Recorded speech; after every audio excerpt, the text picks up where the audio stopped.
another episode of the Bottom of the Stream Movie Show. My name is Adam. My name is Nick. Welcome back aboard the stream boat as we dredge the Netflix stream for another movie. Will we pull up a classic? Who knows? Let's find out. Or just some old mud? I love the word dredge. Dredge. Dredge in the bottom of the stream. Good word. What we dredged up this week? We dredged up... Well, we didn't. Jordan Shenton did. This is a wild card choice this week. We have not had to use Robin the Randomizer. We have not. This is the last wild card of this season as well. Yeah, our wonderful Patreon, Jordan Shenton. We love him. We give Jordan a lot of shit on this show, but we do love him. But also, he's a dickhead. He's great. I love Jordan. He's my favourite ginger. So, Lockout. Yep. Lockout is from 2012. 10 years old. I mean, I'm old now. Yep. You are. But I did have to sort of do a double take and be like, 2012, that's not that long ago. Oh, what? It's 11 years old, this movie. Quite a long time ago. That's quite old. It is quite old. It's 2012. It's a 15. It runs for 1 hour and 35 minutes, and it's currently rated at 6.0 out of 10 on IMDb. Thoughts on 6.0? I think that 6 is quite a high rating in the grand scheme of things, and I don't know if there is enough in this movie to push it into the 6s. 6 is as high as it's a high end of what we've been getting lately. Yeah, so we'll see. This film stars Guy Pearce. Guy Pearce plays a character called Snow. You do find out his first name, but I'm going to reveal that at the end, like the film did. I always say one thing, actually, just before you really get into this. Go on.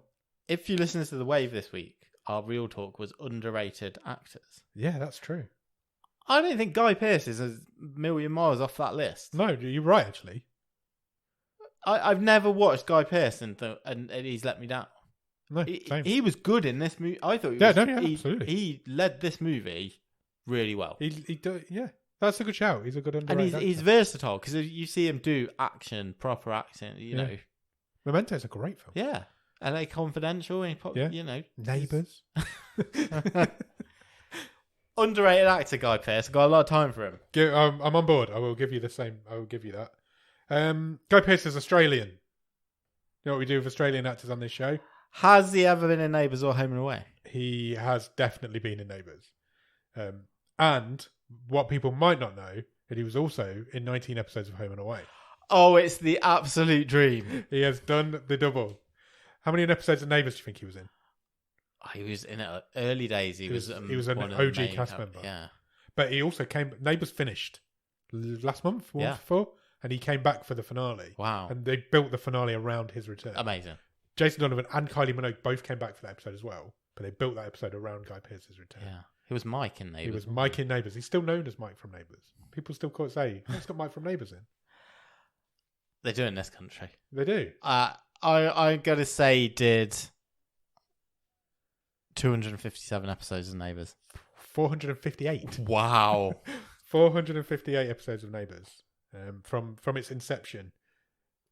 He left Neighbours and became a movie star. Yeah. And I actually watched a documentary about Neighbours a couple of weeks ago. The night that Neighbours finished. Oh, was it like Neighbours Night? There was Neighbours Night on Channel 5. And he was like the biggest star that's ever come out of Neighbours. Yeah. As far as movie star goes. And you're right, he is. Jason Donovan's been in movies. Kylie Minogue's been in movies. Holly Valance. But those those two were adopted largely by this country. Yeah. Like, Guy Pearce went to America and made it work. Kylie Minogue never made it over there. No. But yeah, Guy Pearce is a Hollywood. He's a movie star. He is a movie star, and he started in Neighbours. So good for him. He left Neighbours and did Priscilla, Queen of the Desert. Yes, that's which is right. An Australian drag queen movie. Yeah, with Hugo Weaving. Is he in that? I think he is. And then he went on to do Memento, and then since then, he's just gone from strength to strength. Although he doesn't really do, like we've just said, he doesn't really do a lot lately. I feel like I've not seen him so much. Yeah. Having watched the finale of Neighbours, the last 10 years have not been kind to him. He looks a lot older now than he did in this movie, which was 10 years ago. Okay, fine. This film also stars a lady called Maggie Grace. She plays a character called Emily. She's probably most famous for the Taken movies. Yeah. She was the daughter that was always taken in Taken. She was. She was also in Lost. She was Shannon in Lost. And she's most recently been in Fear the Walking Dead. Okay. Lenny James, who's also in this film. And also, this film stars Peter Stormare. He plays a character called Scott Langrel. Most famous probably for Armageddon. Yes, but Peter Stormare is your classic, that guy from that thing. How many credits on IMDb do you think Peter Stormare's got? 257. 205. Well, that's a lot. Yeah. That's an awful lot. It Peter is a Stormare is in everything. Do you know who his best friend is? In real life? No. Stellan Skarsgård. Oh, really? He's the godfather of one of the Skarsgård children. Is he? But not the two that we've seen on the show, the other one. I bet they have a great night out, Empire. Yeah, I bet they do. This film, I'm going to do the writer and director first because there's an interesting story behind this film. Okay. This film was written by three guys: James Maffer, Steve St. Ledger, and Luc Besson. Yep. It was also directed by James Maffer. You'll have heard of Luc Besson. Yeah, you would. It was also directed by James Maffer and Steve St. Ledger. However, two more people are also credited as writers on this film. Okay. In 2015, so 3 years after this film was released, director John Carpenter sued the makers of this film. Okay. Because he alleged that it plagiarized his films Escape from New York and Escape from LA. Yeah, okay. He won. The court agreed with him. The court awarded him damages of $20,000. And Escape from New York screenwriter Nick Castle also got $10,000, and $50,000 was given to Metro Goldwyn Mayer, MGM. Luc Besson then appealed this decision in 2016, and the claimant's total damages were then increased to $450,000. Oh, wow, what a backfire. So he appealed and lost and ended up with losing a lot more money. So yeah, Luc Besson does not have good memories of this film, I don't think. Now, I can certainly see... I've seen all of those films. I've seen this same. film. There are very much similarities. Yeah. But since then, obviously, by the way, John Carpenter and the screenwriter of the other one are credited on this movie now. Okay. As inspired by the events from the other two movies. That's where I was going. There are definitely similarities. Very much so. But my question is, why did this get sued? And we've seen countless other movies that are just a rip-off of X Other movie. movies. Yeah, absolutely. Why does that never happen? The Asylum have made a career out of it. Yeah, that's a whole industry. There's a whole movie studio that do it. Yeah. I don't know. Whether it's just John Carpenter's had the bollocks to go out and sue somebody and nobody else does, I don't know. Maybe John Carpenter's just got the money to do it. But it's really interesting. Yeah. Because you're right. Parody movies happen. Rip-off movies definitely happen. Yeah. We've seen... What was I Am Omega is the rip-off of I Am Legend. Yeah. And there's that Alien vs. Hunter. Which is Alien vs. Predator. Yeah. There's loads of them. Literally loads of them. But I don't understand... Unless you get some sort of permission before you do it. Yeah, and the directors just go, yeah, just do it. I don't care. Or they're owned by the same movie studios or distributors. I don't know. But John Carpenter won. Yeah. and he won big. After Luc Besson decided he was going to interfere. That's really interesting. Yeah, I thought so as well. But it is very similar to those two movies. You have a one-word review of Lockout. Taken in space. It's taken in space. It's exactly right. It's the same producers, to be fair. Yeah. But it's even the same girl. It's Maggie Grace. She loves getting taken. That's wrong. Let me rephrase that. No, she probably does. If Liam Neeson was in this movie, this would be Taken 3. Yeah. It's Taken X, this would be, isn't it's it? Taken X. Jason X. I like it. Yeah, it would. It's crazy. It's exactly the same. Yeah. Except the president was a bit more wishy-washy in this one. Yeah, he got a bum deal, that guy. He did. Let's talk about the name. It's called Lockout. It's so generic. Yeah, it's generic. It's like we've made a film. We don't know what to call it. Pick two words out of the hat. Yeah. Because it doesn't make any sense. There's no relation to the film. Nobody gets locked out. They're locked in, if anything. Yeah, exactly. It's they're in the a opposite. prison. Yeah, they're in a prison. In space. Yeah. Nobody's locked out of the prison. If anything, like you say, they're locked in it. Movie titles just confuse me sometimes. You can just make some effort. It's like somebody's... Call it Space Prison. Yeah. Yeah. It's like somebody who hasn't seen the film or hasn't read the script has just named this film. Yeah. Just, what's the most generic title we can come up with? It's weird. It's really weird. Should we get into it? Yeah.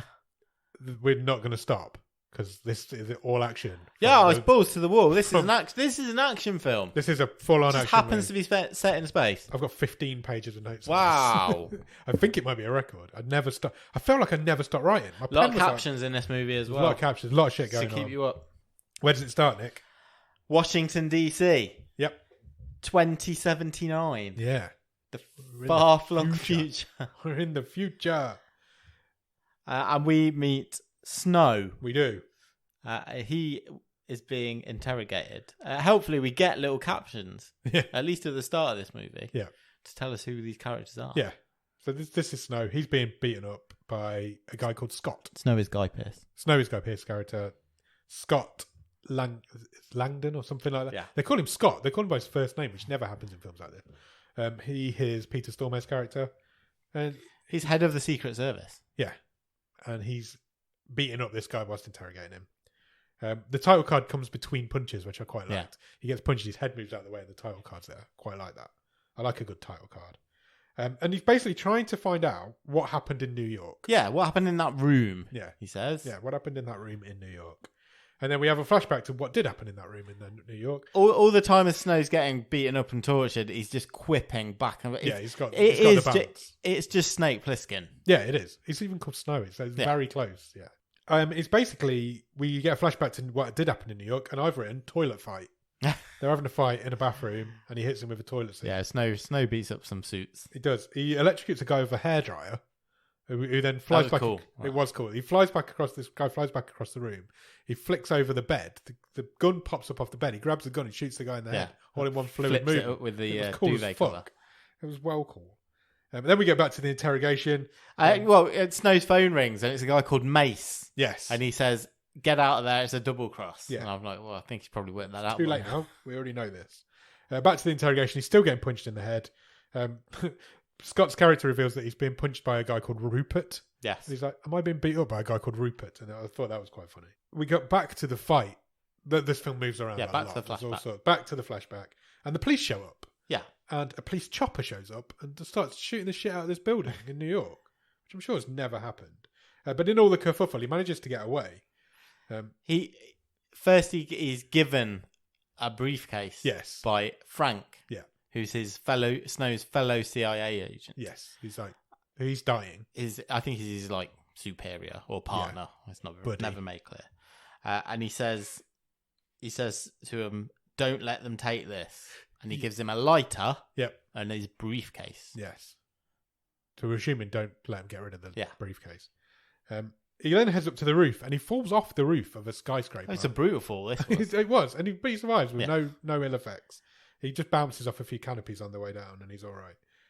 The chopper's still chasing him through the streets of New York, shooting at him. Well, the police are also shooting at him. There's a big chase going on. It's quite cool, actually. And he manages to get away on a one-wheeled motorbike. I don't know how to describe this scene. From when he gets onto the motorbike and this chase over the motorways and he's being chased by flying cop cars because the CGI is terrible. I couldn't make out what this motorbike was. No, on purpose. I think you can't tell what's going on because it's not good enough. And he kind of escapes and then crashes through the door of the subway. Yeah, he gets told to head to the subway. But the way sort of Guy Pearce falls off this motorbike, it's like you can just see he's on wires. Yeah, because he's not attached to this thing that he's supposed to be riding, and it's just so badly done. But it kind of like works for this movie. It really did. Yeah, it was weird, wasn't it? And it moves so fast you can't see what's happening, but it kind of works. It's really odd. Yeah, it does. He gets to the subway and he manages to throw this Mace is on the train, I think. Yeah. And he manages to throw the briefcase through the door as the train's leaving, but he gets caught in a net. He gets caught up in this net gun thing, and that brings us back to level to where we started. So we're now in the interrogation from that capture. It's revealed at this point by Scott. My socks come off. Why is your socks come off? I don't know. Carry on. That doesn't happen to humans. Scott thinks that he saw Snow kill Frank. He's got some video footage. He's got video footage of him I doing put, it. is it doctored? It looks doctored, but he's adamant he saw it with his own eyes. This is what happened. And that's why he's interrogating him, because he needs to know why he did it, and etc., etc. Well, yeah, because he thinks Snow's a mole or a double agent, Yes, basically. he does. Then Harry shows up. Harry is Lenny James's character. He stops this interrogation happening now, dead. Yeah. He's not doing it anymore. Why is Lenny James in this tiny little role that's got in 3 scenes? I don't know. It's good. It's a good role, but it isn't. Yeah, It's a big name for a small role. Yeah. But was he a big name in 2012? I feel like he's been around forever. It does feel like he's been around forever, but don't know. Okay. Maybe not. I'm always happy to see him when he turns absolutely. up. He's great. Anyway, he stops this interrogation, and Scott's character leaves the room and leaves Harry in there. Harry's going to be like good cop now. Yeah, they're doing good cop. They're both have the same role. They work together, but Harry's going to be good. And Harry seems to have a bit more of a relationship with Snow. Yeah. He's a bit more friendly. He's with like, him. look, I know you wouldn't have done this. Yeah, what happened exactly. What happened in there? Scott's left the room, and Snow draws out the word mace on it's like there's some like sugar or something on the table, and it's like giving him a secret message that Scott can't see. He says the word mace, and then we head off to meet the president for the first time. We head off to the Oval Office secure bunker, which is the Oval Office but with a metal door. Yeah, and it's like way underground. Yeah, it's underground, but it's the actual Oval Office. Yeah. And Scott's there. He's gone to meet up with the president. They're basically briefing him on what's been going on. We find out that the president's daughter's cleared off somewhere, and she's cleared off to space. Yeah, because that's what he's just like had his health check or something, hasn't he? The president, and the doctor's like, "Oh, where's your daughter? We need to do her next." Yeah, and he's like, "Oh, she's off on some PR humanitarian PR mission." It turns out she's in orbit. Yep, she's gone to space. She's gone to see the space prison. There's a space prison. MS-1 it's called. Yeah. It's for the world's most violent criminals, and they are stored in stasis in space. Yeah. So it's not an actual prison. It's more of a human storage depot. She signs in. We meet up with her this time, so we meet Emily now. Yeah. This is the president's daughter, Maggie Grace's character. She basically signs in. She gets given a radiation tag necklace. Yes. So just in case you should come across any radiation, this necklace will warn you of that, which is a bit of foreshadowing, obviously. You know when you get obvious foreshadowing in a film? Yeah, yeah. So, okay, so she's definitely coming across radiation at some point. They take us to get a bit of a tour around. Yeah. They have to give their weapons in. She's got a Secret Service guy with her. Yeah. And trouble's happening here because he sneaks a weapon into his sock. Yeah. Basically. Because he's an idiot. And yeah, the whole thing was this guy's fault. Yeah, it was the whole thing. Absolute prick. There's no movie if this guy does his job properly. It makes a big point of saying you're not allowed weapons on the prisoner side of the interrogation room. Yeah. So what they're gonna do is wake up a prisoner, and she's gonna talk to him about conditions in this prison, even though the guy's in stasis, because she thinks that basically what they're doing is more of an experiment on long-term exposure to space. They're trying to show this influential person, this is a good facility, that we're doing a good job here. And she's not really on board with it. She's very cynical about it. She thinks it's like more of an experiment on how humans deal with being in space for a long period of time. They make this big thing about you can't have a gun on the prisoner side of the glass. Yeah. And then this guy goes and stands on that side. Idiot. He's an idiot. It's his whole fault. So she gets shown through to Gen Pop, where they keep all the prisoners, and it's like you do this like huge panning back, and there's just you've levels seen this scene upon before. levels. It's like the Matrix, isn't it? You've seen this scene in hundreds of movies. It's like the doors in Monsters Inc. There's just a great big room full of stasis chambers. We cut back down to Earth. Snow is now being told that he doesn't have a trial. Apparently not. You're convicted. You're convicted. Yeah. You've been convicted of first-degree murder and espionage against the United States. Yeah. I don't know why I said murder. Right? Murder. They say 30 years. 30 years stasis on MS-1. Yeah. So you're going up there. See you later, boy. See you later. And he's been convicted for killing Frank and also for spying against the US by not revealing what was in that briefcase. And then we cut back up. Emily's now with a prisoner. He is... The second big error. Yeah. Aside from the Secret Service guy sneaking that weapon in, is they chose terribly of which prisoner... Yeah, they to did. Get out to interview her. They literally it's the like worst they just picked one at random. An insane one who is not going to present a good image of this No. place. This character is played by Joe Gilligan, who's great. He's the comedy actor who's been in loads of stuff. Yeah, over British actor. Yeah, really good. He isn't Scottish. No, he does a good Scottish accent. Does a good Scottish to the point where you can't understand a fucking word he's saying. He's a He's Yorkshire bit Begbie, yeah. He's got a great Yorkshire accent. Just let him do that. He's in prison for aggravated assault. Not just one aggravated assault. He's in there for 53 counts of aggravated assault. He's a psychopath. He's a psychopath for the rest of this movie. And like you say, why are they interviewing him and not? Yeah, because one he's of like, the more normal give us a people? smile, lady. Yeah, he flirts a little bit. Yeah. Eventually, he figures out that this guy's got a gun and manages to grab it off him. He says, before I was convicted for assault, I used to be a pickpocket. Yeah. And he manages to pickpocket this guy's gun. Got your gun. And he kills this guy. He gets the gun, kills the guy, escapes basically, gets himself free, shoots his chains off. Fights, guns, explosions. All sorts of actions going on. And then we meet the LOPD. Yeah, this was great. I love it.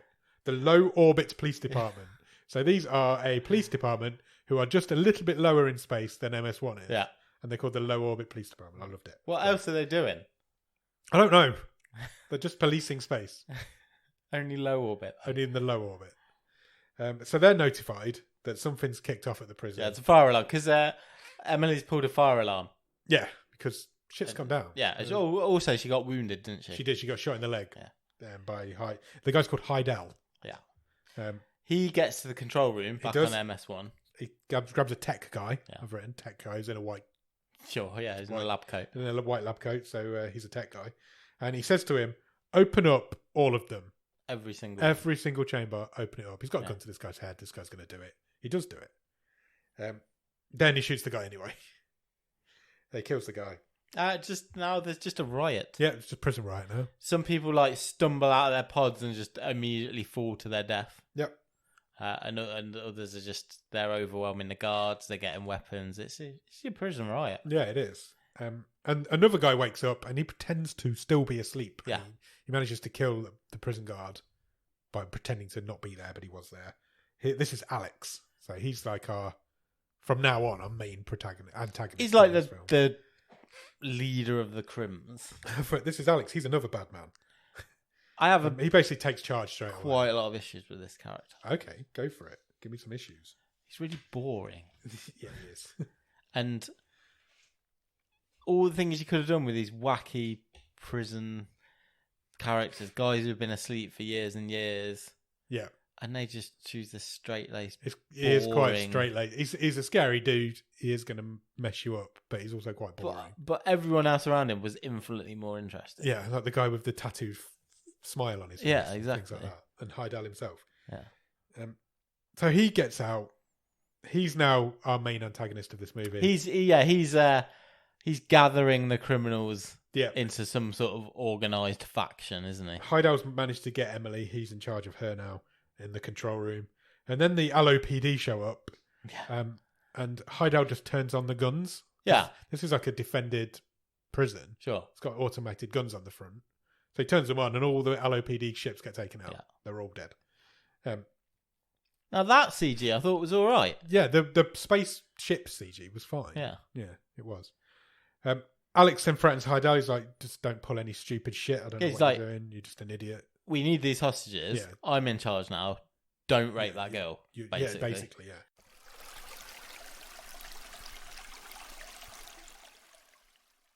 Scott, back on Earth, has then received word that this prison riot is going on. Oh, I was just going to say, just the only bit that did make me chuckle in that whole shoot in the LOPD craft, they're in the control room and Alex is like, said they ask a tech nerd which button presses they need to press to turn the guns on. Yeah. And he's like, wait. And you can see Heidel behind him, so like itching. That was quite funny. And there's like, don't press this red button. And he just reaches over, presses it, goes, sorry. Couldn't resist. Yeah. It was quite like funny. That he was quite a good character, Heidel, I thought. Yeah, and then we don't see him. You don't see him don't see him for a little while. 40 minutes.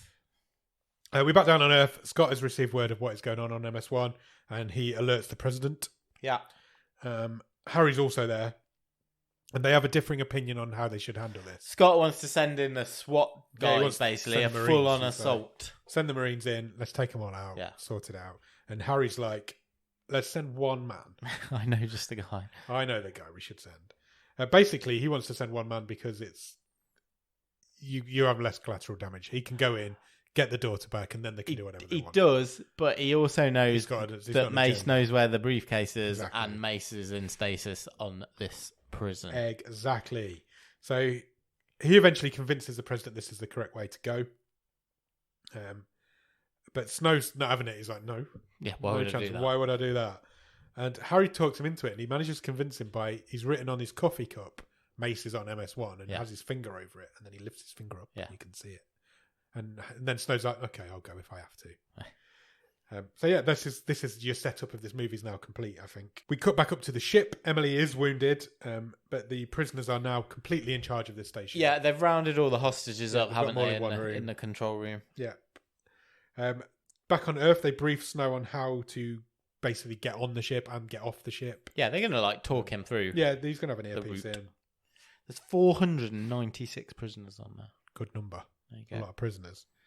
Basically, they say there's an escape pod on the ship, so you can, once you've got Emily, just get on that, leave every fucker else, Yeah. and we'll just blow it up. Get or something. get you It'll two be off. fine. Yeah. Get home. Get her home. His sole mission is to get her back, Yeah. get her off that ship, and then we'll deal with the fallout from it. They give him some explosive collar type thing. Yeah. It's like you can use this to blow up doors. Yeah. You know, put one side on one side, one side on the other, the door will blow open. Okay, fair. That's It's like fine. an exploding rope. Yeah, basically. Alex then kills a prisoner on the Yes, ship. but he is attacked and he gets stabbed, doesn't he? Yes. And for some reason, which I feel like I missed, Emily is now wearing a lab coat. Yeah. So the princess just She's assumes she's a doctor. Yeah, they don't know who she is. No. They've no idea that she's the president's daughter. So she has to go and stitch up Alex's wound. Yeah, Alex has been stabbed in the accident, and so he shoots this guy that stabbed him. And yeah, Emily goes and sews him up, even though she's with a doctor who isn't wearing a lab coat. Yeah. But because she's got a They lab must coat, have and they've switched, assumed. Yeah, they must But have. I don't know why. off screen. Yeah. Then we cut back to the LOPD, and Scott and Harry show up. They've taken a short spaceship ride to the low orbit police department. Yeah. And they're now there. They take over. They basically relieve the guy who's in charge of his duties. And Snow's there as well. This is basically where they're going He's to just like launch chatting their up the ship. women and stuff. Yeah, I presume this place is where you go. It's like a stopgap to get Think to so. MS1 because this is where they. It's launch like the your ship from. registration. Yeah. All that sort of stuff. And Snow, he looks at the screen. He looks at Alex because they've got like a video feed of what's going on, and he straight away says they don't know who she is. Yeah. They've got no idea who she is. This is an advantage, and so they sneak him on board in a very Does he odd send way. one guy to his death Yeah, basically. just to get Snow on board? Yeah, so they've got this basically fake negotiator. Yeah. Who takes a ship up to MS1 to talk to Alex to negotiate with him. Yeah. Whilst he's doing that, Snow's in the background just sneaking into a little manhole. Yeah, cover in a spacesuit. in a spacesuit. He rides up on the spaceship on the outside. The negotiator is really bad. Yeah, because yeah. he's like, well, to show them that you're willing and we could get somewhere, you should give a hostage. You need to give up hostage. And he's like, well, to be fair, I'm not against that idea. Yeah. What are they looking for? Yeah. And the negotiator's like, oh, have you got any women? Have you got any injured people? Because it always looks good when you're giving the injured one back. And Yeah. Alex is like, oh yeah, we have actually. Yeah. Yeah, I'll go and get her. She's the one who's the doctor, but we'll give her up Yeah. anyway. Yeah. And I'm like, for real? Because this is like Scott's plan. So Yes. it's like plan A, Yeah, yeah. and then Snow's plan B. Yeah. So, and it might work. It looks at this stage like it's going to work. Alex is going to go and get Emily. He's going to give her to the negotiator, and Yeah. the negotiator's going to leave. End of. Until Heidel, who is the wild card, turns up. Yes. And he overhears this and says, do you want an injured one? Yeah. And he shoots the doctor in the Shoots stomach. the actual doctor Yeah. in the stomach. It's like, well, she's So he more doesn't want- injured. He knows that Emily's more important than she's letting on because he was being interviewed with her at the start. So Yeah. he's like, she must be somebody. And then after he shoots this prisoner, the real doctor lady, somebody else comes on the radio because they've seen Snow sneaking in through a Out the airlock or window. a window or whatever. So it all kicks off, and basically the negotiator gets shot in the face. Yeah. And Alex says to Heidel, "Go and find whoever's just snuck on this ship. Go and find them, take them out." Yeah. And one of the other prisoners goes, "Why don't we just shoot that guy? He's crazy." Yeah, he's causing us loads of trouble. And Alex says, "Because he's my brother." And I'm like, "Of course he is." Because they couldn't be more different. No. They're both doing fake Scottish accents. That's the only thing did we even need Alex in this film? No. Heidel could have just... Yeah, he should have just been the crazy psycho. Saviorism. You need two, but... But he could have been the main one, and we could have had another Yeah. someone being like the... Yeah. Yeah. And there was not enough charisma from Alex to be the lead antagonist in this film. No, there wasn't. He was the worst thing about it.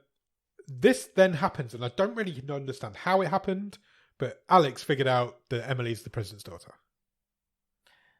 He gets it at this point. Something gave it away. He saw a surname off a name badge or something like that. That's it. He saw a name badge, and put she had the together. same surname as the president, and he figured out nobody else has got that surname. Then we meet back with Snow. Snow's now on board the spaceship. Yeah.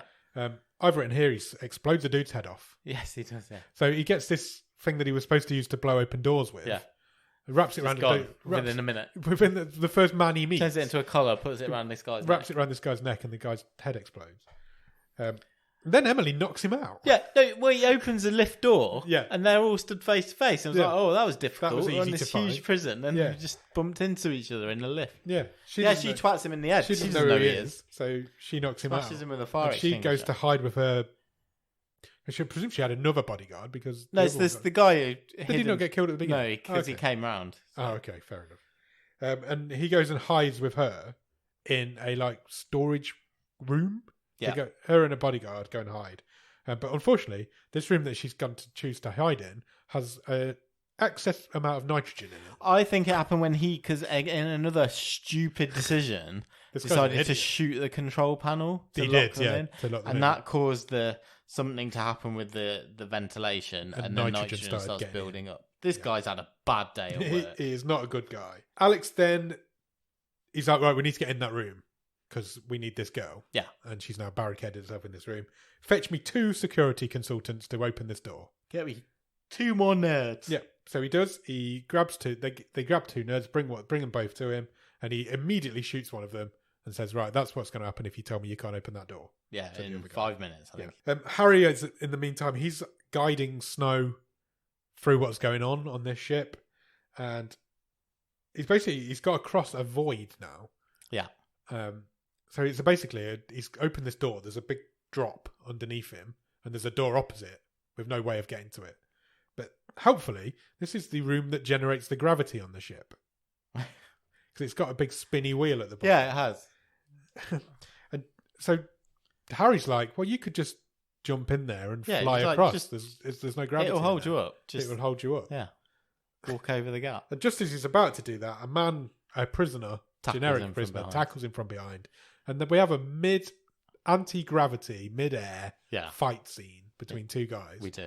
Which was quite good. It was good. And again, the effects I don't know how you shoot something like that. Yeah. It was quite well shot.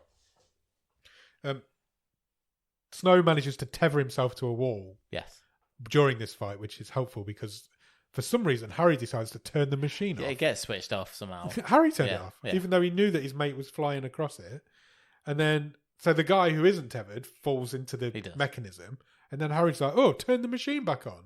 And then Snow, Guy Pearce, has managed to get out of this room. It was a really weird scene. Yeah, really weird. It didn't flow, did it? No, not at all. Alex then shoots the other engineer who isn't getting into this room quick enough. He's like, right, get me one more. Get me another one. I don't know how many security engineers we've got. We've got enough to make 2 cannon fodder. And he says to the third one, right, see those 2? Yep. You've got 3 minutes. Yeah. And the guy says, actually gives him some back. He does, yeah. And he says, I guarantee you I will get us in there if you give me 5. Yeah, he does. I presume he let him off. Alex like, yeah, go for it. Yeah. Meanwhile, stupid security guard man realizes that there's too much nitrogen and not enough oxygen in this room, so he needs to conserve some oxygen. So he shoots himself in the head. Yeah, and now he is gone. Now he is dead. And just as he does that, 30 seconds later, this guy sacrifices himself for her. Snow manages to break in through the ceiling. Drops in through the ceiling. And finds Emily unconscious on the floor. She's run out of oxygen. And she's dead. He says she's dead. She's dead, yes, she's full on dead. But he needs to bring her back to life. So he, for some reason, He's got a kit. Yeah, he's got a He's first aid talked kit. through how to revive her. Yeah. And for some reason, it involves injecting directly this needle into her right eye. Yeah, it was adrenaline. He Yeah. needed to inject adrenaline through her right eye into her brain. Yeah, and Lenny James' character says, "Don't worry, this is advanced stuff. As long as you put it in her eye, the needle will find its way. find where it the needs way. to go." Yeah. And then you get a really graphic, really up close shot of a needle going into an eye. Yeah. Which I hated. I hate eye shit. It was horrible. And Guy Pearce hates it as well because he's like, "Oh, this is horrible, it's horrible," Yeah. as he's doing it. And you actually see the eye start caving in, Yeah, and then yeah. it's horrible. Don't like it. He also gives her mouth to mouth for a little bit, and just as he starts giving her mouth to mouth, she wakes up, she kicks him off. She's fully fine. She's absolutely fine now. She's got no issue with her eyes for the rest of the movie. No, Absolutely fine with that. I'm pretty sure that's going to She hurt. has not got excessive adrenaline. She's fine with that. She's just fine. She's back to normal. They escape. They got to get out of this room. Yeah, they've got to get out of this room because they can see somebody's trying to cut the door down on the other side. They've got some sort of explosive thing going on the other side now. So they do. They leave, and just as they leave, Alex gets the door open, and there's nobody in there, and you're a dead security man. They're gone. So Alex is like, right, somebody's communicating here. Cut the communications off. Cut the comms. The comms all go down. Just as Harry has guided Snow and Emily to a crossroads in the ventilation. Yeah, they're in shaft. the ventilation shaft. And he says, "Whatever you do, don't go." And then the comms cut comms out. cut out. And they obviously go the wrong way because they instantly fall through the ceiling of a room. Yeah, into sick bay though. And it yeah, looks like. which is helpful. There's a really bad blowjob joke here as well for unnecessary reasons. So she lands on top of him as if she's like head in crotch. Yeah.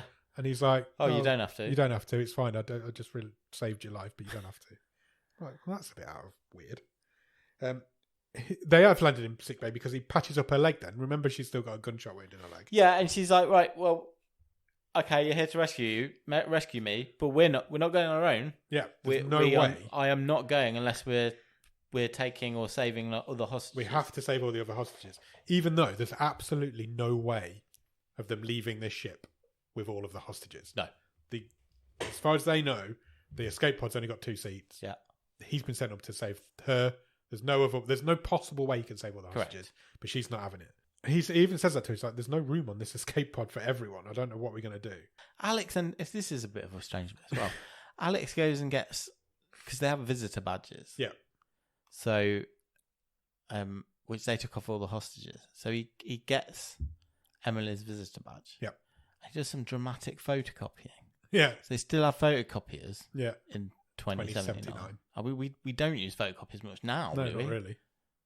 But he's making copies of her picture to put up everywhere. He puts it up everywhere. He also managed... But it's really dramatic music as he puts this photocopier. It really is. But really odd. He also hijacks the video screens from all around the... You putting your sock back on? Yes. He hijacks all the video screens all around the ship, so he manages to show her face on the screen as well. And that's right, yeah. Basically, all the prisoners now know what she looks like, and it's basically everybody. He says, it's all on one now. Yeah, Whoever we're gets hunting this girl. Yeah, we're hunting this girl. Let's go and get her. So Snow's like, "Okay, we need to disguise you now because everybody knows what you look like. Come in here, put this prison jumpsuit on so you look like a prisoner, and also I'm going to dye your hair." Mm-hmm. He dyes her hair. He makes up some sort of hair dye with coffee and engine oil. Yeah. And then cuts all her hair off. Now look, dyes her hair I black. understand this is a sort of, quick, off-the-cuff attempt at a disguise. Yeah. But my God, what do they do to Maggie Grace here? I know. It's awful. It's terrible. It's awful. It's barely a better disguise than Joanna from the Sweeney Todd a couple of weeks ago. It is. But my God, he looks like he's got fucking Wurzel Gummidge hair. Yeah, basically just hacks all her hair off and dyes it black. Puts her in a prison jumpsuit and she has to pretend she's just a pretty boy. Basically is what happened. Because they need to walk through. They've got to walk through Gen a Pop crowd of to people get, now. Yeah, to get to the next So she needs bit. to pretend to just be a pretty prisoner. And so he punches her in the face. Oh yeah, to split her lip open so she looks a bit more rough. And And he's like, you look tough now. And I'm like, you don't. You're like Maggie Gross just been punched in the face. The president then arrives at LOPD, not LAPD. He's now on the spaceship in low orbit as well. Yes. Don't really know why, but he's there. Alex decides, I'm going to go hunting myself. He grabs a shotgun and he leaves Heidel in charge of the control room. Yeah, he'd look after the hostages. You look after the hostages, look after the control room, and I'm going to go and try and find out. I feel like this was his big mistake of the movie. It was an error. It was an error. And then Snow and Emily try and walk through this crowd of prisoners. They're looking for Mace still as well. Yeah, Remember him? Yeah, so Alex has also got, Snow's also got this like secondary mission. Yeah. Or it's his B-plot. main mission for him. Is to find Mace so he can track down where this briefcase is. Because he never found it. Nobody knows where this briefcase is. Since he got thrown on the train, nobody knows where it was. And they managed to get through, but only just because they do come up against this big dude who's got a tattooed face. He's got like a mouth His tattooed over teeth his are mouth. tattooed on his lips. Yeah, it's really bizarre. And he's also terribly dubbed. Yes, he was. I feel like that was not his voice. No, not at all. It was. They're giving him a big tough voice. Yeah, he's not But he's a big guy, but he doesn't look like a big growly. Yeah, tough it's guy. not it's not synced up well. No, it's anytime not. this guy speaks. No, you're right. I thought it really stuck out. Basically, he just is like, "Who's your pretty friend?" Yeah. Because he looks like a pretty boy. I want a piece of that. And he's like, "You can't come past unless you know the password." So Snow just nuts him. Snow just knocks him out, and they run, lock themselves in a room at the end of the crowd, and we're done. And then, luckily, in this room where they lock themselves in, Mace is just standing. Yeah, of course. Helpful how people are just exactly where you need them to be in this movie At all exactly times. the right time. Yeah. Unfortunately, from being in stasis for so long, apparently gives you dementia. Well, it was said at the start of the film. Yeah, it did. They did some set people it don't up. cope with Some it. people don't cope with stasis. He's got dementia. He's only late 30s, but he's got dementia. Yeah, he's got Tourette's. Guy Pearce just dementia. says, shit. And then the scene kind of cuts away. It's really funny. But he still needs to know where this briefcase is. So he's trying to convince Mace to tell him where the briefcase is. Mace doesn't understand what he's saying. He's just babbling garbage. No, exactly. And then their pursuers sort of break through the door, don't they? Yeah, so they're like, right, we need to come. He's coming with us now. There's a free. And then there's a sight gag, isn't there? Because Snow's like, "Don't worry, stick with me. I'll look after I'll us, keep you and safe. we're going to be completely safe." Yeah. Shuts the They go door through a of the door, next yeah. room they're going to, and on the outside of the door, which they won't have seen, it says, "Absolutely no entry, radioactive No entry area." without a suit, highly radioactive. Which, as soon as they get in there, Emily's necklace thing starts going off. But there's another guy in there, there's a prisoner in there, trying to hunt them down. Yeah. Like, Everyone's just wandering around. There's no ill effects that we ever see. Everybody's fine. So they're trying to be quiet to avoid this guy, and then this alarm starts going off around her neck. She takes this necklace off, drops it on the floor, they clear off, and we never hear about radiation again. No. They managed to get away, but they do get cut off from Mace. I didn't quite understand what happened in this. I think it was scene. some sort of radioactive release, and he gets trapped the other side of the blast door. Yeah, so he's trapped on one side of the blast door. Emily and Snow are on the other side, and they can't get him back. They can't reopen the door. And Mace is trying to communicate with him. There's like a breach somewhere because he starts to get cold. Yeah, he gets cold. Snow's gone off to try and find a tool to open the door. Yeah. And Mace is talking to Emily, and all he says over and over again is, "I foresee you, I see you, and lullaby." Yeah. It just keeps saying that over and over and over and over again. Lullaby, I see you, I foresee you.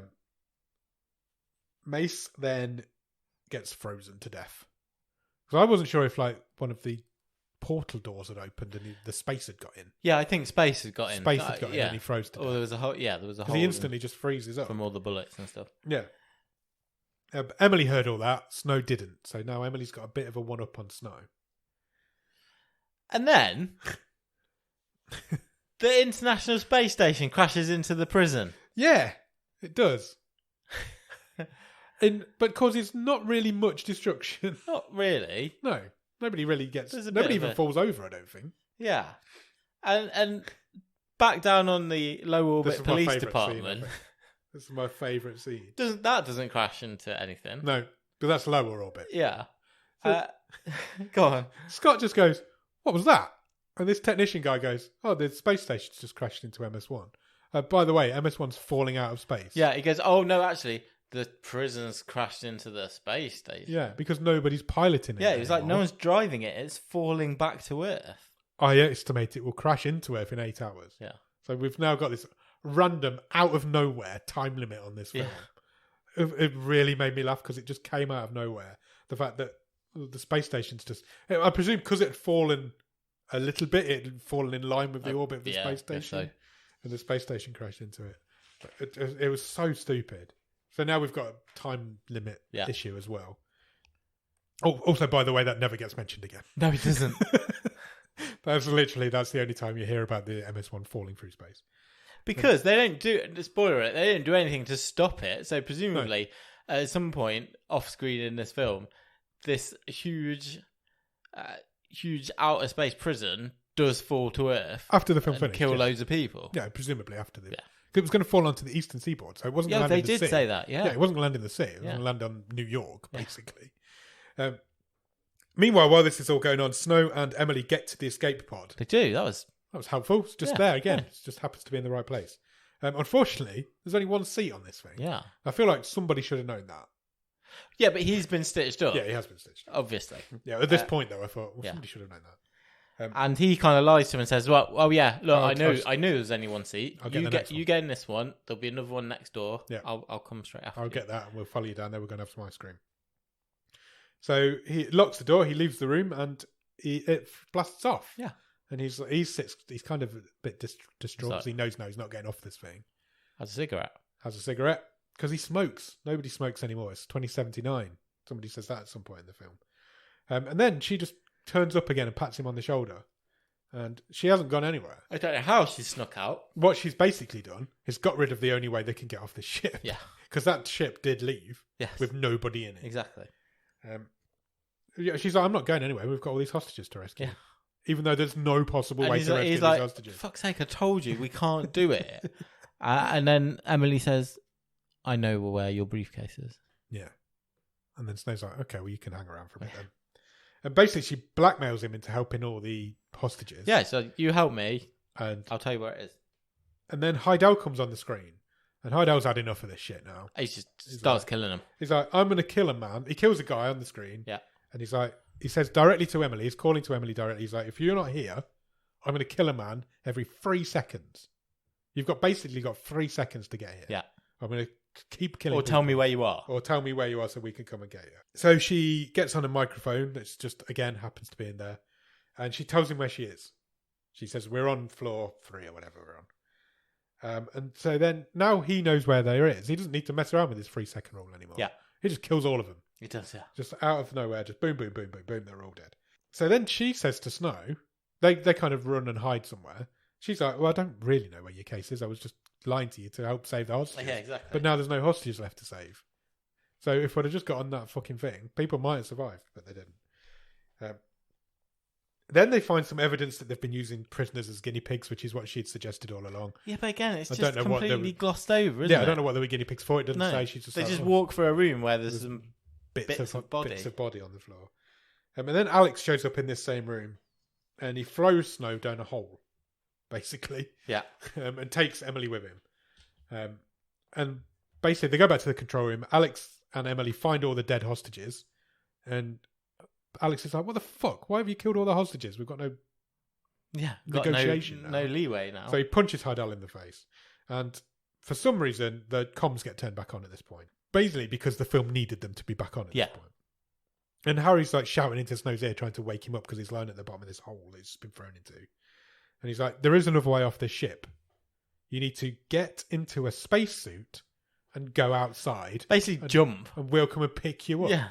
I don't think space works like how this film thinks space works. Basically, just float around outside for a bit, and we'll come and pick you up. Alex then makes Emily call her dad, who's, remember, down on the low orbit police department, and tell him to call off the assault because there's an assault coming. There's another assault coming. So Scott says to the president at this point, we have no choice now. We have to blow up this thing. Yeah, with your daughter on it. She says, if we don't, that's going to... hundreds and thousands of people are going to die. Yeah, because it's going to crash into the earth. And at the same time, Emily comes on the comms and she doesn't say what Alex wants her to say. She says, everyone here is dead. blow the fucker blow up. this dump out of the sky. Yeah. President's a bit reluctant to do that. He still won't do it. No, because his That's daughter's my on daughter. there. Yeah. So Scott, who remember is the head of the SAS, Yeah. removes the president from duty. Yeah, and the president's like, "Oh, you need that. You need a warrant signed by the, Congress and the vice president. And he's like, "Oh, yeah, I've already got here it. it is. It's in my hand." Yeah. So You're the done, president mate. gets relieved of his job. Yeah. Okay. And then for some reason, that gives Scott the authority, the head of the SAS, remember, to give the president order. Yeah, He was ordered the So destruction. he's suddenly the president. I don't know. But he orders the destruction of this massive spaceship. Heidel, in the meantime, murders his brother. Yeah, he's just Stabs he's Alex just in the chest. killing everyone. Kills him. He just died. His last words are, "Who's going to look after you now?" Yeah. And he's like, "What?" Yeah. And then he just dies. Then the Attack gets launched. attack gets launched. The defense system, remember, is quite good on this ship. Oh, sure. Yeah, I And forgot it's- about that. Starts, so did every fucker else. We've already lost one defense team. And it does. It starts firing at the assault squad again. Although these pilots are a little bit better because they can they are a avoid the bit, bullets yeah. a bit better. Heidel then tries to stab Emily as well. He's like on a Yeah, stabbing he's spree. just absolutely trying to kill everyone. But Snow grabs the blade of his knife with his fist He does. and stops him and then knocks out Heidel. And I'm not sure we ever see him again. We don't. No, I don't think we did. I don't think we do. Yeah, that's the end of him. He just gets punched and he's done. So then Snow and Emily run away Yeah. from the crowd. There's still lots of inmates There's sort hundreds of prisoners chasing them. chasing them. They run away. The assault crew have managed to fly into the belly of the ship. Yeah. And It's like Death Star trenches sort Yeah. of stuff, isn't it? so they drop a bomb, which doesn't explode straight away. It has a 30-second timer on Yeah. it for tension. And Plus, we've still got our 8-hour timer. yeah, that's also timing. There's a lot of timing going on. So Emily and Snow then go and find these spacesuits that Harry mentioned earlier. Yeah, both- they've managed to outrun all these hundreds of prisoners. Yeah. That's not been a problem. and get changed. Yeah. They manage to put these suits on, hold hands, and then they jump off this spaceship Yeah. into space. Literally. They're like what's the guy? Felix Baumgartner or whatever. Yeah. Yeah, because they don't go into orbit. They don't just float there. They fucking fall. Oh, yeah. So they go through the atmosphere. There's burnage. Yeah. She passes out. Yeah. Snow stays awake. Luckily, because he manages to deploy his parachute. Well, they get through the atmosphere, and once they're in sort of, normal sky, Yeah. they press some sort of button which makes the spacesuits explode off them. Yeah. And then he catches up with her, does that to her, Yeah. and then somehow there's a parachute. Yeah, he's wearing a parachute under his spacesuit, I Yeah. think. And he parachutes and they just land in the middle of a freeway. But you never see them floating down. No. You see a parachute launch and then they're on the freeway. Yeah, absolutely. Because again, that was just a bit too much for the budget. I feel like this would have taken a long time to fall from space. Well, how long did it take the Red Bull guy? Like 10 minutes? Yeah, something like that. Fucking stupid. And then as soon as they land on this freeway, they get arrested Yes, they do. straight away. Even though nobody even knew they were falling out of space. And I liked how Harry was like, yeah, if you jump out, you'll just float around and we'll come and pick you up. What he didn't mention is you'll fucking fall Yeah. all the way to Earth. And just happen to land right where you need to be on Earth. You could have landed anywhere on Earth, Yeah, but they exactly. landed exactly where they needed to be. But this is an action movie. They get arrested. They get taken to hospital/prison. Emily is in hospital. Her hair's suddenly been dyed back to the right colour. It has, yeah. So I don't know what's happened there. She's been Googling Mace's words. Yes, she has. And she figures it out. She's basically deciphered his mad rumblings. Yes, she has. And she basically, the word lullaby is... Well, she goes to Union Station. Yeah, because he mentioned Union a couple Yeah. of times. So she's like, okay, Union, that must be Union Station. Because Snow had mentioned the subway, so Yeah. that's fair. That's a good one. She finds the word lullaby graffitied on the front door of some lockers. She does. So she gets the number of the locker. She goes to the computer screen that unlocks the lockers. And what was it? I foresee you, I see you. I see you, I foresee you. So I foresee you, I see you was the code to get into the locker. The locker opens, and she gets the case. Yeah, the briefcase is there. Yeah. We then cut back to Scott is talking to Snow, and it's basically revealed why Scott thinks that Snow killed Frank at this point. Because someone had left a mirrored Somebody door left open. a mirrored door open, and Scott was looking at Snow's reflection in the mirror. Snow was actually shooting someone else. At the exact same time, Frank got shot in the head. Yeah. So the mirrored reflection looked like He was shooting Frank. yeah. He was shooting someone else. Yep. Emily then takes the case to her dad, who is now the president again. Yeah, he's been Been reinstated back into somehow. role. And she's like, we need to help somebody out. Yeah. And then we never see either of those. Well, we never see his dad again anyway. And here's Snow. Here's Snow. Back He's in the interrogation room. back in the interrogation room. This time he's talking to Harry. Yeah. Him and Harry are chatting. And Harry's like, oh, it's a real shame we didn't get the case. And Snow's like, oh, he's all right. I've got the case. Case is just here. Yeah. Cop, give me the case. Case gets put on the table. Harry types in the combination, opens it up, there's nothing in it. It's empty. Completely empty. And Harry's like, what's going on here? And Snow's like, I want to know how you knew the combination to that case. Twist. Here's your twist. Here's your twist. Harry's the bad guy. Yeah. The guy who's been the good guy all the way through. Harry was the one selling secrets. He calls Snow cannon fodder. He's like, you were just cannon fodder in all of this. I was trying to get these secrets. So what? And Frank was returning them. Yeah, basically. Yeah. Yeah. And that's why he was shot. That's why he was shot. So then what Snow decides to do to get his own back at Harry for murdering his friend is burn his eye out. Yeah. Because he sat there with Frank's lighter He's got Frank's lighter on and he pushes it into... And what's with the eye thing in this film?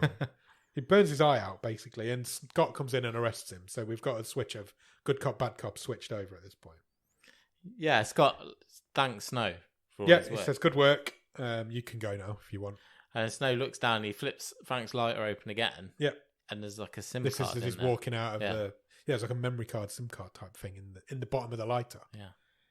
So it was the lighter that he was supposed to be looking after all along, not the briefcase. And Snow had the lighter all the way through the film. He did, all the way. He was smoking all the way through the film. Even Harry said, who even smokes these days? Yeah. So none of this would have happened if he'd have just looked inside that briefcase. Emily's there. She's waiting for him to be released because she knew that was going to happen. Sure. She says, I know your name. Because there was a whole thing earlier in the film about him not having revealing his first name. His first name's Marion. Yeah. Because his dad was a John Wayne fan. Apparently that's quite funny that he's got a girl's name. There's loads of banter and she's like, I'm like Robin Hood and I've rescued you. You're Yeah. Maid Marian. Wow. And then she punches him in the face because she's like, I owed you that. You punched me in the face earlier. And he's like, I thought you were going to kiss me then. That was weird. Yeah. And then She's like, well, not yet. Not yet. And then she just says, like, how good are you in bed? How good are you in bed is the last line of this film. As they walk off into the sunset. She's like, how good are you in bed, by the way? And then the film ends. What? It was so weird. It was really weird. It was really weird. What did you think of it? Look, I enjoyed this. I had a fun time. I agree, I did as well. It's stupid. It's so stupid. It's a proper stupid action film. It's stupid as balls. It really is. It's high energy. It literally never stops. I text you about halfway through. I was like, I'm pretty sure this film's got... My hand's going to fall off. Pretty sure this film's got to come up with for air at some point. Yeah. I've not stopped writing. But it never does. It never comes up for air. It's action from start to finish. Yeah. I thought it was great. It's just fun.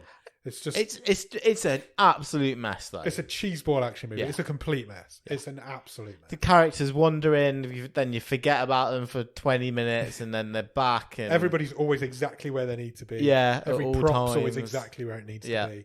Every door, everything's always... Everyone's just around the corner. Yeah. From the very first minute where he opens that lift and she's just in there. Yeah. But it's fun. It's just stupid. It's absolute bubblegum, but I really enjoyed it. I did as well. I was just like, right, brain at the door. Yeah. Come at me. It's the personification of a Saturday night pizza and a Magnum movie. It's leave your brain out there. Just sit. Some people will watch this and they'll be really annoyed. Yeah. And I know we have picked it apart, but that's what we're here to do. Yeah. But look, I was going to say don't take it as criticism. Yeah, there are loads of things wrong with this movie, but it did not stand in the way of me enjoying it. No, absolutely not. I really enjoyed it. It's the second space. I think Guy Pearce was great. Guy Pearce is always great. Guy Pearce is great. It's the second space movie we've seen this season. But after Setup. Yeah. And Setup wasn't space. Wasn't it? No. Well, they're not in space.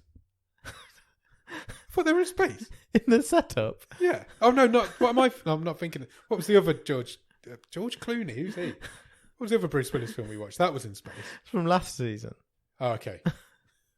I'm so bad at this. Yeah, I can't remember what that was called. Bleach. Yeah. Breach. Not Bleach. Breach. Afterlife. Yeah. I was thinking Bruce Willis films. That's why I said setup. Sorry, yeah. That's the film that you can compare it to. Yeah. And it's 100 times better than that. Oh, yeah. It's just So fun. this is the film that wants to be. Yeah, it is. Absolutely is. I genuinely thought you were losing your mind there. I've got I knew Bruce Willis. I could see that film. I just saw. Look, this is Taken in Space. It is. It's Escape from New York. It is Escape from New York. You know, they wanted to. Carpenter always said if he was going to do another Escape from New York, Escape from LA, he'd do it in space. So you know, I wonder if it's that. Somebody's gone. Thinking about it. Somebody's gone. I could do that. Yeah, if you're not going to do it, mate, I'm going to do it. But they should be called Escape from Allo. Not Escape from LA. Escape from Low Orbit PD. I had a fun time. I had a fun time. I thought it was great. It's stupid. It's ridiculous. It doesn't make any sense. It's a cheese fest. Some of the action's great, but it is. Yeah, special effects dodgy. Too much eye shit. The scraps are good. Yeah, they are. There's too much eye shit going on. I didn't need 2 eye scenes. What's the best thing about it? It's Guy Pearce. Yeah, 100%. It's just a great lead in it. Yes, yeah, he's smarmy. He's quippy. He's a good action hero in this. He's not the first person you think of when you cast in an action film, but he should be. Yeah, I think that's the way to put that. What would you change about it? I want to see John Carpenter's version. Same. Look, that bit on the bike scene, that's really weird. Yeah. I think they could have. I'd rather have seen some of that money spent on some of the more practical fights, maybe. And I'm getting rid of Alex, actually, as well. Yeah, let's get rid of him. And if you're setting it in 2079, let's not have a photocopier in it. No. No. There was lots of weird technology that was still being used that wouldn't be still being used. Exactly. But yeah, get rid of Alex. More Guy Pearce, less Alex. No more Joe Gilligan. Should we talk Stream Table?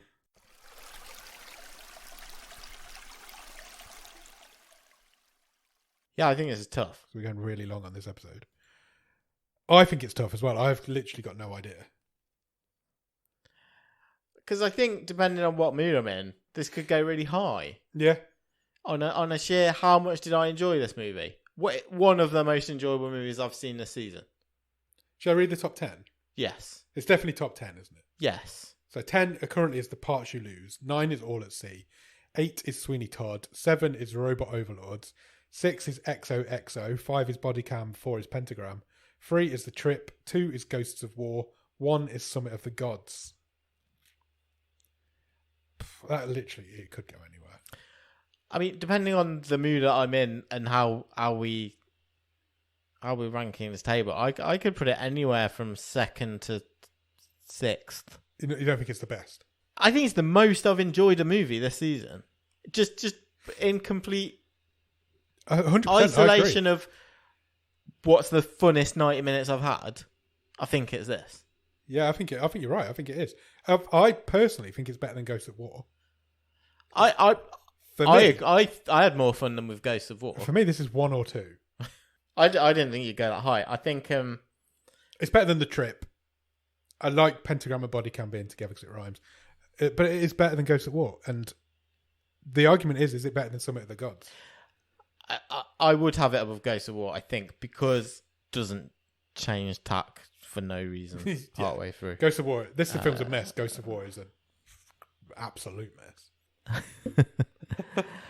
I think if we put this first, I don't know, with hand on heart, even though part of me really wants to. Which part of you really wants to? I'm not sure I can say hand on heart with full integrity that this goes first. Even though it is the most fun I've had, I think, this season. And I'm not being flippant, and I'm not doing it on purpose. I think this is the best film we've seen this season. Personally.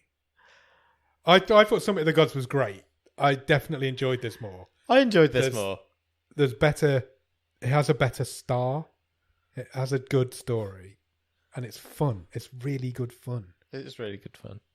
I think this is the best film we've seen this season. Not, and I'm not doing it just to piss off Rob. Because I know what you're thinking. It's not the best film we've seen, is it? This season. How are you judging it? It's not technically.